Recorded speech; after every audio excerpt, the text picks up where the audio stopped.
Well. The Dodgers met with Roki Sasaki. Do we know anything? Does anyone know anything? Let's talk about it. Let's get locked on Dodgers.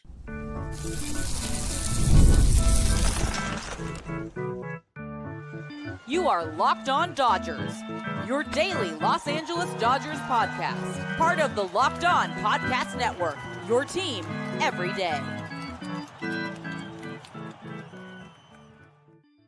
Yo, Dodger fans. Welcome to Locked On Dodgers. We are part of the Locked On Podcast Network, the number one local sports daily podcast network. Locked On, your team every day. Today's episode is brought to you by Gametime. Download the Gametime app, create an account, and use code LOCKEDONMLB for $20 off your first purchase. This is a daily podcast covering the World Series champion Los Angeles Dodgers, bringing you the smart fans' perspective on our boys in blue. You can find us wherever you find podcasts and on YouTube. All you got to do is search for Locked On Dodgers. You can become an everydayer by listening or watching every day, and you can make that easier on yourself by subscribing to get notified when our episodes are ready or when we're going live on YouTube, like we are here on Tuesday night. If this is your first time listening or watching, welcome. I'm Vince Samperio. That's Jeff Snyder. And we've been doing this podcast here going into our 7th year now. And we've been doing a Dodger podcast a little longer than that. We've been covering the Dodgers in our own ways for the last 11 years, and we've been Dodger fans our whole life. So basically, there's a lot of Dodgers involved in our lives, and we're here to share that with you, all our watchers and listeners and fans and supporters and everybody else that likes Dodgers. And it's a good time to be a Dodger fan. We say that a lot, and it could be a better time to be a Dodger fan here in the next few days if Roki Sasaki makes his decision. But the first step to that was securing the second meeting with him. The Dodgers were named a finalist on Monday, and then on Tuesday it was reported that they were meeting with Sasaki, and this time we're bringing some of their stars. We don't know much more than that, but do we really need to know much more than that? I mean, it's an easy sell. Yeah, it really is. And I've said many times that I just don't understand why he would choose anywhere else. And obviously there's a little bit of Dodgers bias in that, but just removing the bias as much as I can. Nobody makes as much sense as the Dodgers. But one interesting thing is with the fires going on in LA, with the construction going on at Dodger Stadium, we talked about yesterday how he went down and played catch on the field at Petco Park. We knew he wouldn't be doing that at Dodger Stadium. I'm not sure that the meeting happened at Dodger Stadium at all, actually.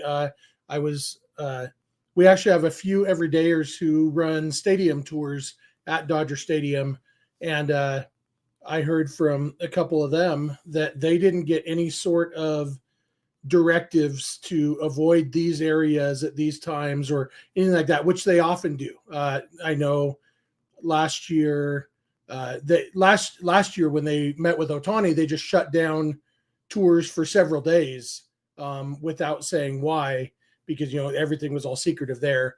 But you remember last year when they were setting up the press conference for Yoshinobu Yamamoto, you and I knew about that a little bit before it was made public because we saw pictures of chairs being set up, stuff like that, and so they get notice of these things, and they didn't get any sort of directive like that. And you would assume with not just Sasaki, but also, Ohtani's probably there, Mookie's probably there, Freddie's probably there, that you got big stars.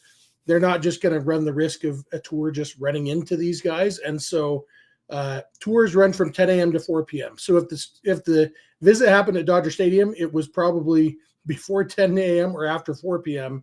Seems more likely that they probably met somewhere else. And the nice thing is being, they're in LA with, the Dodgers are obviously based in LA. Roki's agent is based in LA. There's plenty of places they could have gone.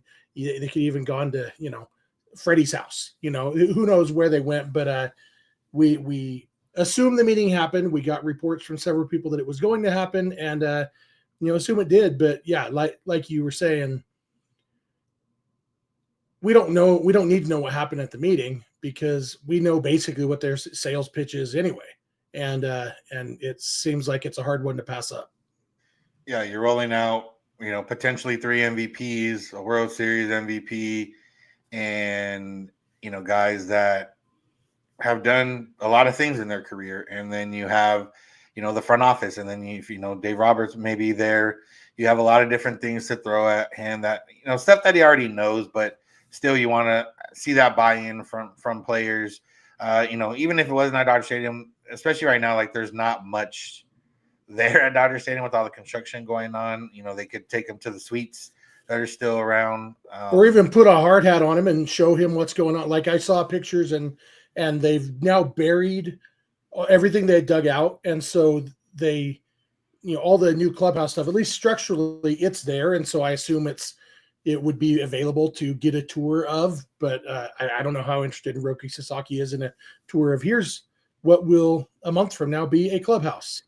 Yeah, and if the report that he's interested in development is true, then the Dodgers could probably have a team of analytics, maybe Mark Pryor guys there that are kind of explaining this is what we see, this is what we would, I don't know. It's kind of hard. I talked about when I talked yesterday about throwing, and maybe that with him throwing with the Padres, there was a report that he also threw in Toronto, and maybe that it was kind of a little preview or whatever. But do you really want to give him too much information right away, knowing that if he doesn't pick your team, he might use that information and then use it against you? So who knows what this entire process is, but there can't be much more else. I mean, I don't know what exactly, like free agencies. I don't know. It just seems like what you're getting with the Dodgers, what you're getting with the Padres, and what you're getting with the Blue Jays. Like, what can they legitimately? Each of those teams legitimately sell you on that you don't already know.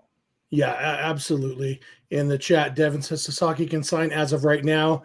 That's not quite true. It is now January 15th on the East Coast as we are recording this, but the signing period actually opens at 9 a.m. Eastern. So we're still, what's that set? 9 hours away. So 6 a.m. Pacific, 9 hours away right now from the opening of the international signing period when Sasaki could sign. Again, it's unlikely that he will sign on the first day, or at least in the first hour, because he probably is going to give whoever he's choosing a chance to try to trade for some international pool money, which that window also opens at 9 a.m. Eastern. And so I guess that's something worth mentioning. There was one rumor, Eric Longenhagen of who's he with, Fangraphs? All those groups are there. I think he's Fangraphs. Anyway, I read that he said he had heard the Dodgers have a deal in place to acquire $3 million in pool space for Josue DePaula. Longenhagen didn't seem to give much credence to that rumor. That's just something that he heard. And I would be shocked if the Dodgers traded a guy who was just Zaire Hope and Josue DePaula. Baseball Prospectus top 101 came out officially. They are ranked 8th and 9th. I don't remember which one's which. I think DePaula's 9th. Because Zaire Hope is ahead of him. So, but I don't think the Dodgers are going to trade the number 9 prospect in all of baseball for a chance to give Roki Sasaki more money. So I don't give much credence to that, but I wouldn't be surprised at all if we do see a couple smaller trades, even if it was, let's kill two birds with one stone. Let's clear some 40-man roster spot, and get some international bonus pool money. We'll see. But that can't start happening until the international window opens at 9 a.m. Eastern too. And so it's probably unlikely that Roki will that he'll sign immediately. Yeah, I mean, I got to imagine for Roki, like, what's more important to you, an extra $2-3 million, or your team keeping, prospects and or guys that are going to help them win over the next few years. Like, trading Josue DePaula, as crazy as it sounds, would hurt the team long term, for $3 million. Like, does Roki, if you're looking forward to winning, that's not necessarily conducive to that, but also you're getting your own money. So, maybe that is something you want. But I don't know. I just feel like with money not being a factor, like realistically, a couple extra million here and there, like, Roki could say, hey, I choose you. And if you guys can get extra money for me before the 23rd, that'd be cool. Either way, like if a team trades for money, then you're going to think like, oh, that Roki's going to go there.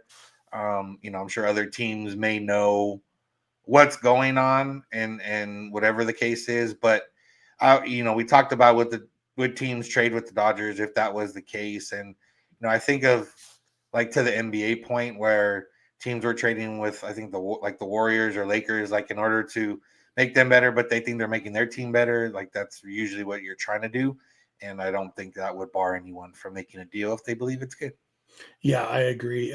Somebody in the chat, real quick, talked about what Dallas Keuchel had said that the Dodgers and Roki have had a deal in place for a long time. A lot of people are into that theory. I think that's crazy. I think Sasaki may have decided a while ago that he wants to play for the Dodgers, but I don't think there's any way in the world that the Dodgers would risk, violating, run the risk of getting themselves in trouble by actually going outside the rules to make an agreement with him. I think that I would guess that what Dallas Keuchel, what rumblings he had actually heard was that Roki knew he was going to go to the Dodgers, and maybe he interpreted that to mean that they had a deal. When really, of course, the Dodgers are going to be interested when he is posted, and when it's his choice, he's going to choose the Dodgers. If anything, I don't think there's any way they actually had a deal in place.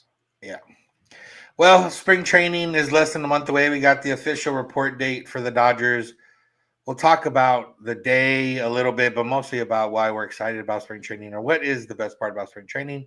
So make sure to keep it locked on Dodgers. Today's episode is brought to you by Gametime. Live events. Some people aren't a fan of them. I'm a big fan of them, and mostly sporting events. Sometimes I get into concerts or comedy, not so much the theater, but if theater's your thing, that's perfect for you. And all you got to do is go to Gametime, and they'll help you out to get tickets to your favorite events. And right now, they have a new feature called Gametime Picks. Gametime Picks filters out all the fluff to show you only incredible deals on great seats, so you don't have to waste time searching through thousands of tickets.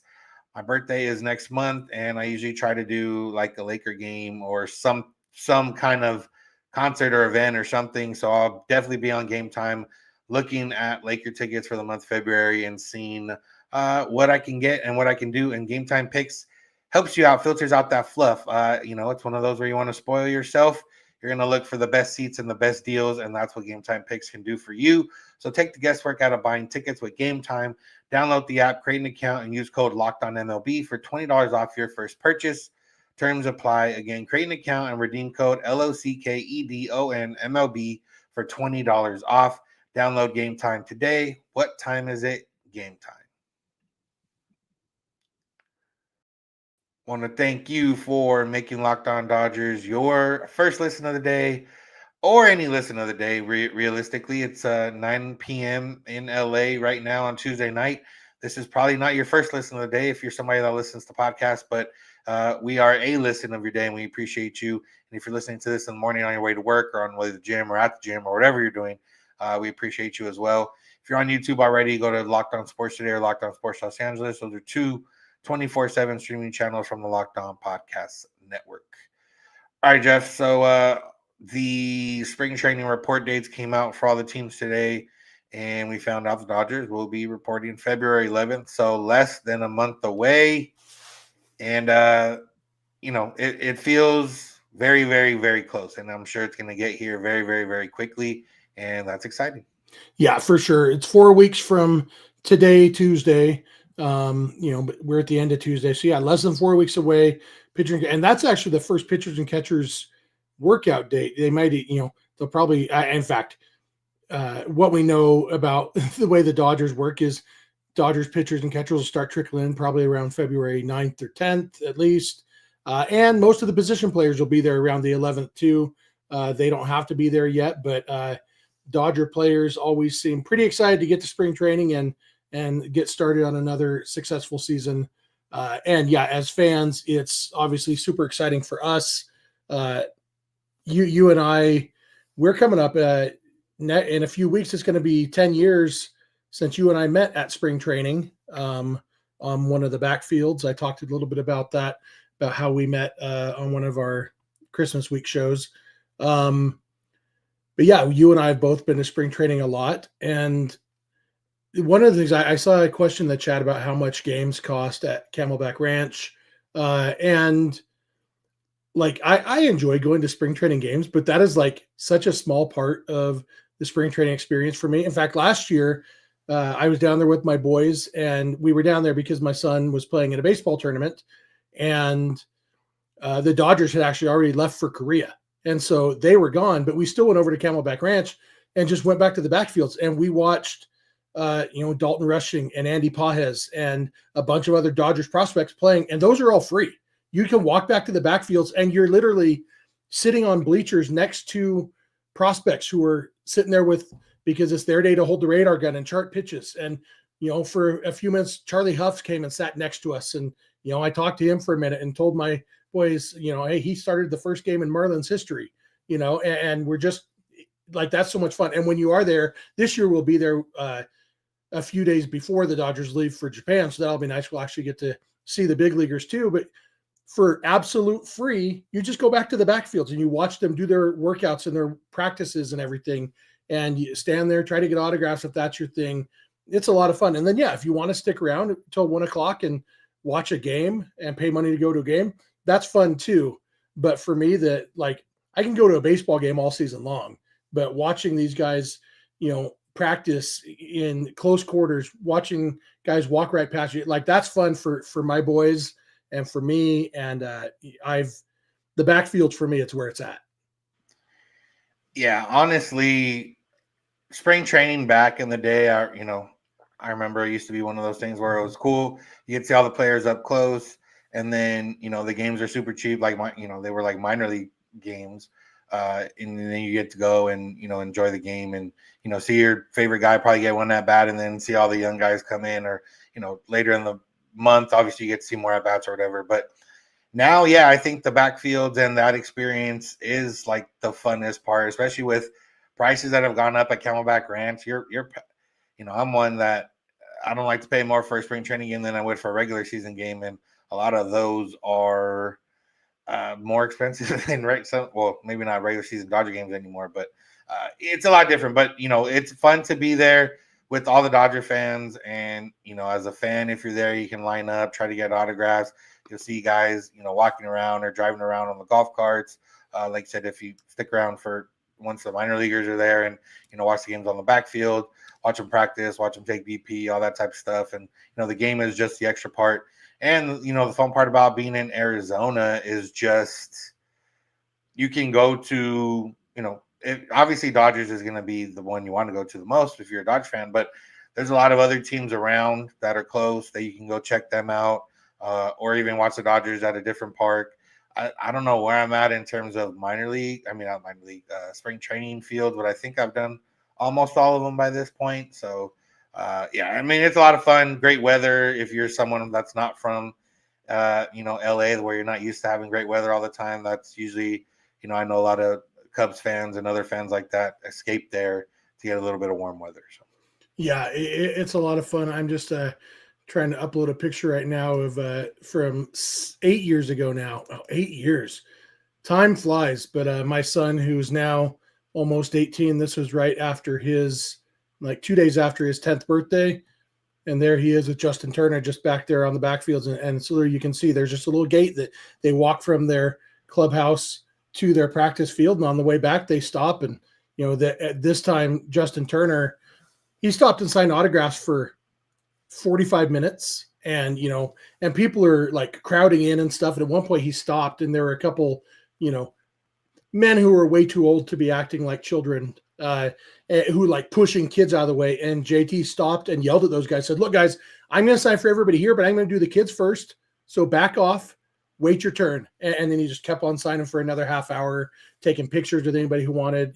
That same trip, got a picture with my son and Kike Hernandez. Like it's a lot of fun for kids. If you're taking kids, it's super fun to go on the backfields if they love baseball. And like you said, it's the games get more and more expensive every year because that's the nature of baseball. But as of right now, everything on the backfields is still absolutely free. And I assume that will always be the case. And it is a baseball fan's dream. We're going to be down there for like 6 or 7 days this time. And it's mostly going to be, my son's going to have baseball games on 6 of those days that we're there. But even those days, we're going to try to get down to the backfields in the morning at Camelback before his games or whatever, and try to spend as much time at Camelback Ranch as possible, because it is like you make memories with your family that you'll never forget. Yeah. So if you haven't checked out spring training yet, recommend it for sure. Make sure to check the dates, as the Dodgers will be leaving earlier than normal because they are traveling to Japan. And yeah, it's fun time. What we want to talk about next is, some fun stuff regarding the Dodgers and all the ire they've drawn from people, mostly on social media. So we'll get into that. So make sure to keep it locked on Dodgers.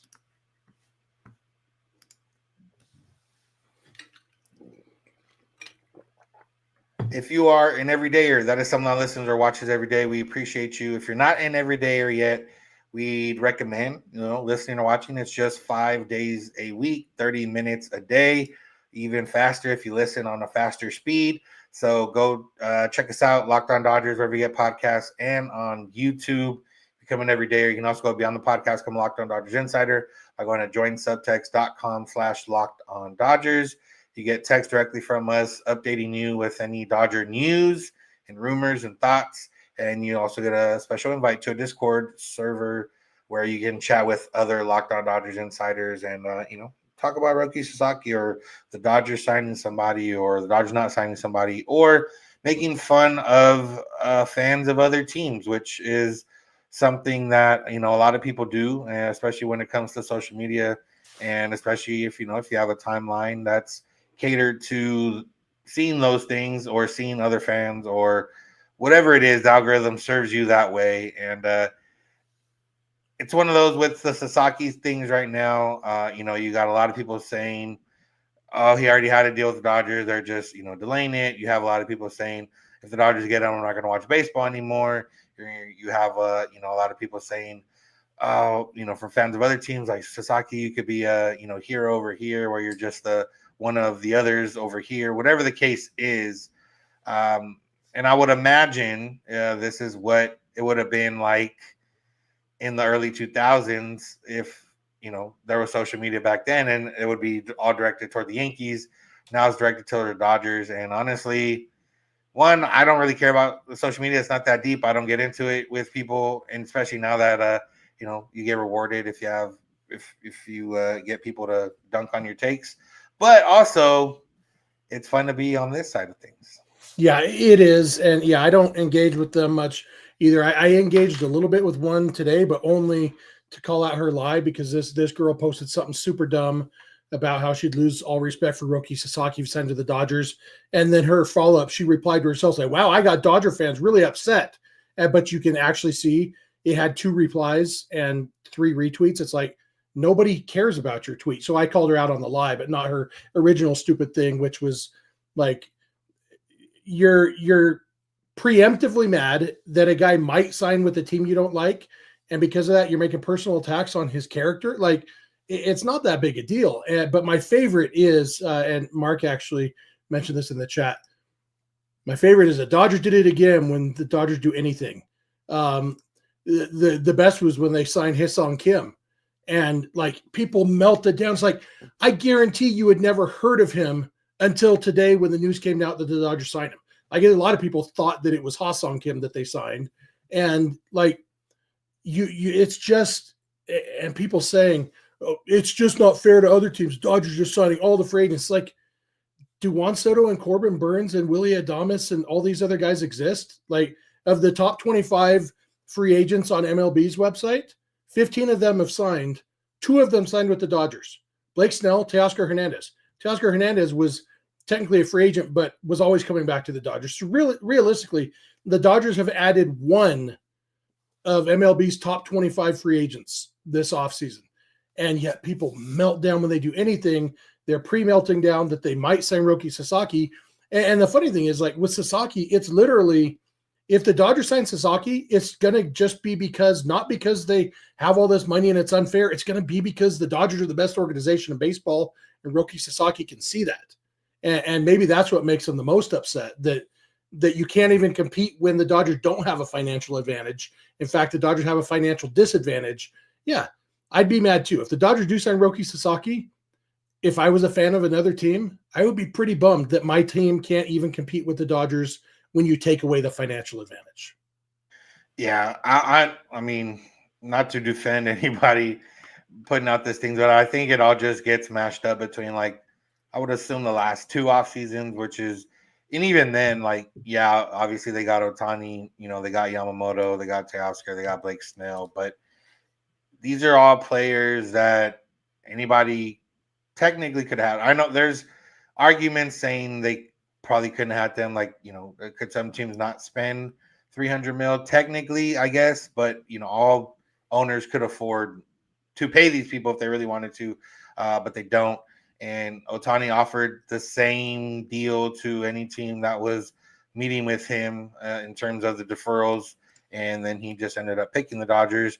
And then, you get to Yamamoto, that was just a bidding more, but the Dodgers, put themselves in that position to win that bidding more. And, getting Otani probably helped out a little bit. Being a team that wins every year probably helped out a little bit.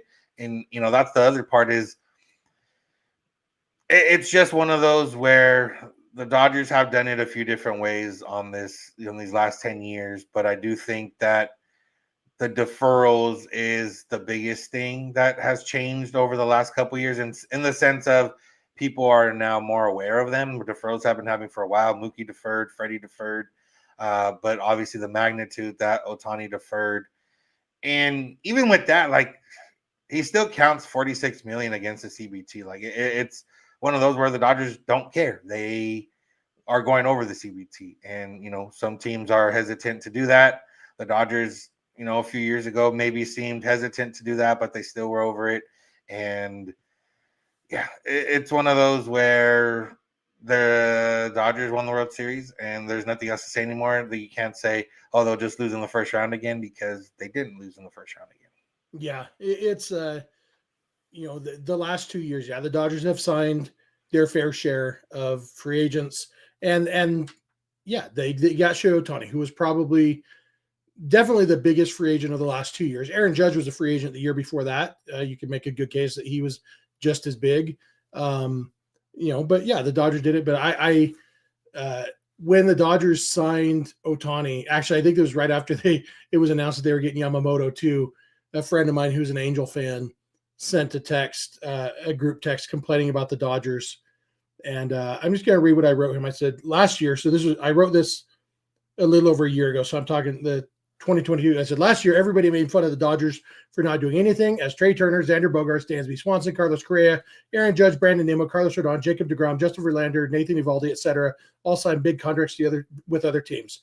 Year before that, it was Marcus Semien, Corey Seager, Chris Bryant, Carlos Correa the first time, Trevor Story, Javi Baez, Kyle Schwarber, Nick Castellanos, Max Scherzer, Kevin Gausman, Carlos Rodon the first time, Eduardo Rodriguez, Robbie Ray, Marcus Stroman, etc. All those free agents, and the Dodgers signed only Freddie Freeman.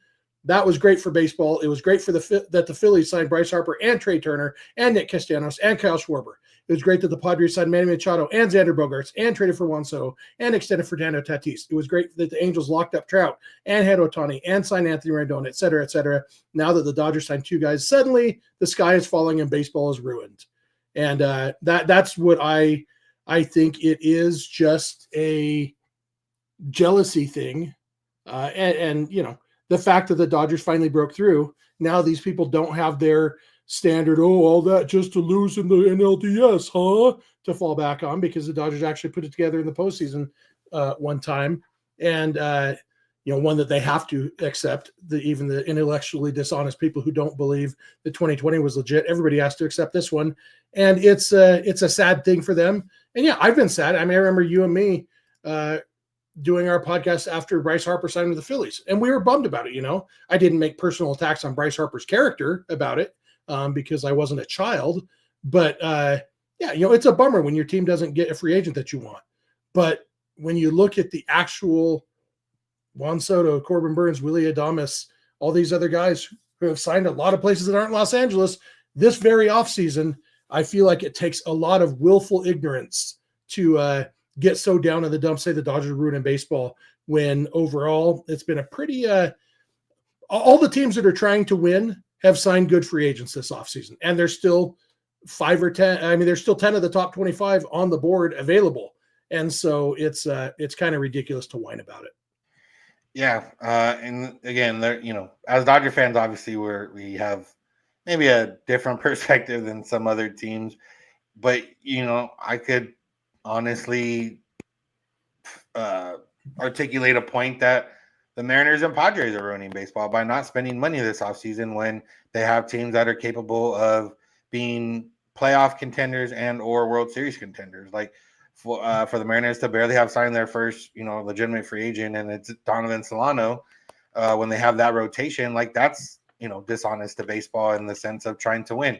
And you can find different things to argue points against, and obviously with the Dodgers they're going to get I think the other part, and not to say that these people are right in this regard, is just that the Dodgers are always mentioned in they're linked to a lot of players, and I think people probably keep that in their mind of, oh, the Dodgers get everybody. Like the Dodgers were maybe linked to Corbin Burns. They didn't get him. They were maybe linked to Max Reed because he's from LA. They didn't get him. Like, but you think like every time you think of a big name player, like, oh, the Dodgers were trying to get him, even if it's not necessarily true. But the Dodgers are a good team right now to throw their name into a report saying that they're interested because as an agent, that benefits you when one of the best teams in baseball looks to be active on your client. So. Yeah, and if you can't differentiate between the Dodgers were linked to somebody and the Dodgers signed somebody, then you should probably have your social media accounts taken away anyway, because go use your safety scissors because you're still in third grade and haven't figured out critical thinking skills yet. Yeah, so the meltdown if Sasaki chooses the Dodgers will be fun to see, but if that happens, we'll be here talking about. You just said if twice. The word is when. Yeah. And if that happens, we'll be here talking about what it brings to the Dodgers and, probably maybe mentioning some of these things that people say. And, again, for the Padres who haven't spent at all this offseason, that don't have a left fielder at the moment and probably don't have a full rotation at the moment, we shall see what happens with them because they have bigger things to worry about than the Dodgers. Yep. Try harder, Padres. Yeah. So that's going to do it unless you have anything else, Jeff. Nope. That's it for me. That's going to do it for today's episode. Thank you all for listening. Thank you for making Locked On Dodgers your first listen of the day. Make sure to check us out wherever you get podcasts and on YouTube. Make sure to subscribe to get notified when our episodes are ready or when we go live on YouTube. You can check out Locked On Sports Today and Locked On Sports Los Angeles, 2 24/7 streaming channels from the Locked On Podcast Network. You can go beyond the podcast, become Locked On Dodgers Insider by going to joinsubtext.com/Locked On Dodgers. It's a text message service where you get updated from us. And you can even join a Discord server where you can chat with us and other Dodger fans that are also Locked On Dodgers Insiders.